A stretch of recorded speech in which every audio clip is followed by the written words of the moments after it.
और आपकी इसी इंस्टेबिलिटी की वजह से उधर से अमित शाह साहब ने आपको मेरा मकसद है ललकारना शुरू कर दिया।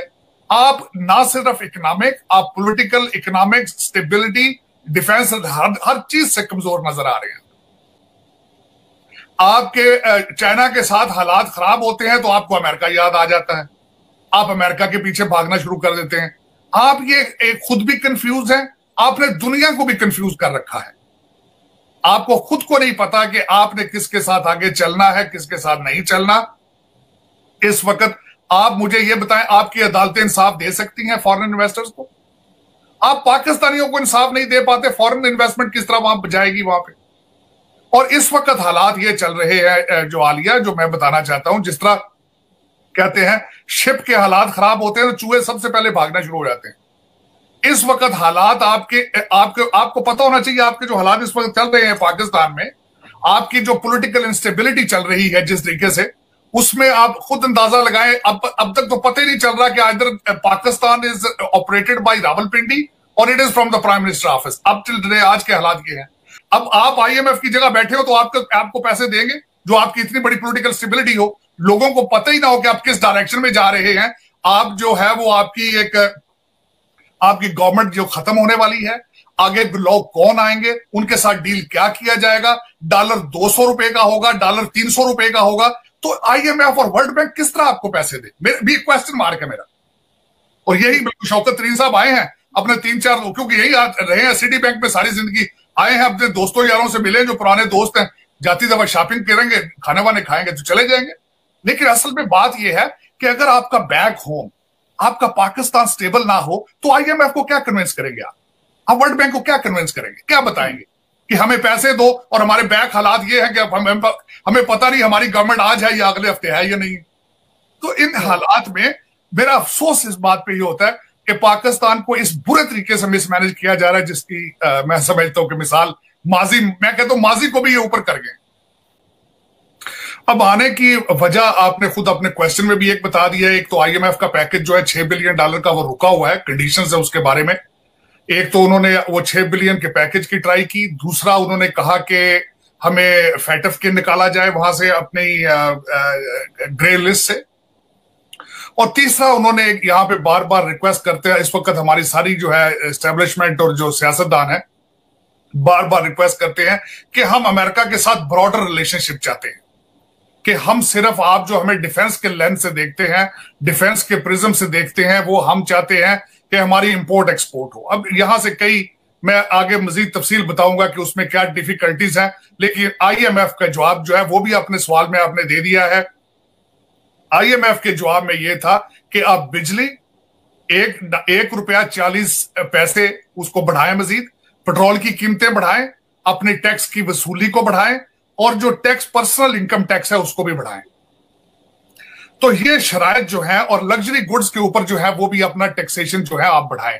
ये आईएमएफ का जो आपको एक तोहफा मिला है पेट्रोल की शक्ल में, वो भी ये आईएमएफ के पैकेज का और इनके दौरे की एक रिजल्ट है, और ये वहीं से मिला है। आईएमएफ कह रहा है कि इन चीजों को आप इंप्रूव करें।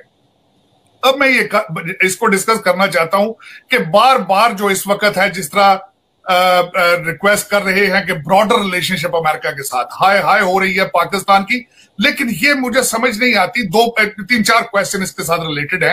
क्या आपके हालात फॉरेन इन्वेस्टमेंट के लिए मौजू हैं? क्या आपके लॉ एंड ऑर्डर के हालात ऐसे हैं कि फॉरेन इन्वेस्टमेंट वहां जाए?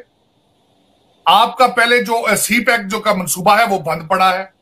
मैं यहां पे ये बताना चाहूंगा कि चाइना आपसे 48 मिलियन मांग रहा है दासू डैम के हवाले से, कि वहां पे जो हमारे लोग मरे हैं उसका मुआवजा दिया जाए।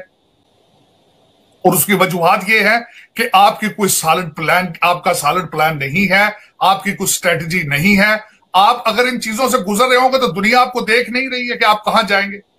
इस वक्त काबुल में 4 डिग्री टेम्परेचर है, 2 डिग्री टेम्परेचर है। आपको नहीं पता था सर्दियां आने वाली हैं? तालिबान को यह नहीं पता था कि सर्दियां आने वाली हैं? इनको यह नहीं पता था कि ये डॉलर सारे रुक जाएंगे? मुझे अफसोस के साथ ये कहना पड़ रहा है कि अगले दिन मिडिल ईस्टर्न आय के अंदर हमारे खान साहब ने इंटरव्यू में दिया कि उन्होंने कहा 70% अफगानिस्तान का बजट फॉरेन एड पे है। डॉलर पाकिस्तान पहुंच नहीं रहे हैं, या पहुंचते हैं तो फॉरेन ड्रेन हो जाते हैं। ये आपसे करप्शन का सिलसिला रुक नहीं रहा, लेकिन आप चाहते हैं कि दुनिया अफगानिस्तान को भी बचाए और आपको भी बचाए, लेकिन आप अपने आप को खुद नहीं बचाना चाहते तो दुनिया किस तरह बचाए आप? मेरा क्वेश्चन मार्क यही है। और इसी तरीके से शौकत तरीन साहब यहां पे आए हैं और अपनी टीम को लेकर आए हैं, लेकिन बजाहिर इसी तरह लगता है शायद वेकेशन पर आए हैं। इनको चाहिए था ये पैसे बचाते और ये विजुअल मीटिंग करते, और आईएमएफ ने और वर्ल्ड बैंक ने अपनी शराइत के बगैर आपको कुछ भी नहीं देना। और इसी तरीके से अफगानिस्तान पे हालात ये हैं कि $1.2 बिलियन जो कमिट किया यूरोपियन यूनियन ने, उनको एतमाद नहीं है अफगानिस्तान पे। उन्होंने कहा हम कैश आपके हाथ में नहीं देंगे, ये इंफ्रास्ट्रक्चर एड नहीं है, ये सिर्फ इंसानी हकूक ह्यूमन राइट्स के लिए एड है, और हमारे जाके लोग खुद देंगे।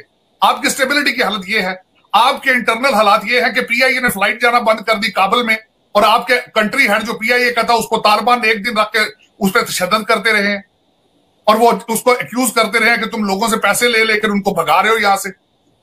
अगर आप उनसे अपनी फ्लाइट, अपनी इंटरनेशनल एयरलाइन की फ्लाइटें नहीं उनसे कम्युनिकेट कर सकते, लेकिन दुनिया को आप कहते हैं कि उनके साथ उन पे डॉलरों की बारिश करो, उनको बचाओ। मेरा मकसद ये एक बड़ी अजीब सी सूरत हाल है। मैं शुरू से ये कहता रहा हूं आलिया कि तालिबान जो है वो एक पार्टी का नाम नहीं है, वो तो बीसियों पार्टी के छोटे छोटे ग्रुप हैं। उनके आज देखें ना मुल्ला बरादर किधर है। और मैं उसके ऊपर एक और चीज यहां पे मेंशन करना चाहूंगा। G20 के अगले दिन बात हुई, अफसोस के साथ मैं सब किसी ने दो बातें पाकिस्तानी मीडिया ने बिल्कुल नहीं उठाई। G20 की मीटिंग हुई आलिया, उसमें आपको और ईरान को निकाल दिया गया, कतर को वहां पे इनवाइट किया गया। आप तालिबान को बुलाकर कतर ले जाने वाले थे। सितम जरीफी देखें अपनी डिप्लोमेसी की, कि आपकी डिप्लोमेसी को इतना बड़ा शाक है या फ्लेवर है कि कतर इनवाइटेड है और आप इनवाइटेड नहीं वहां पे, लेकिन उसका कोई किसी ने कवरेज नहीं दी। इस वक्त आपके मालाबार दूसरी वहां पे नेवल एक्सरसाइज हो रही है वहां पे, लेकिन उसको कोई आपके मीडिया कवरेज नहीं दे रहा।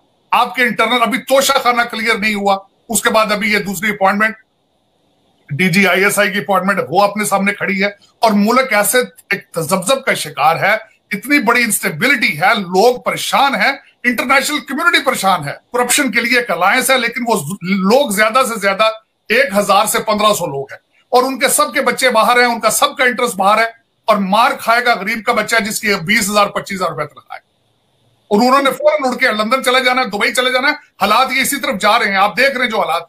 और इन हालात में शौकत तरीन साहब को चाहिए था कि पहले अंदर पॉलिटिकल स्टेबिलिटी होती, पहले कुछ आपके अंदर कुछ अमन होता, तो फिर आके आप IMF से बात करते।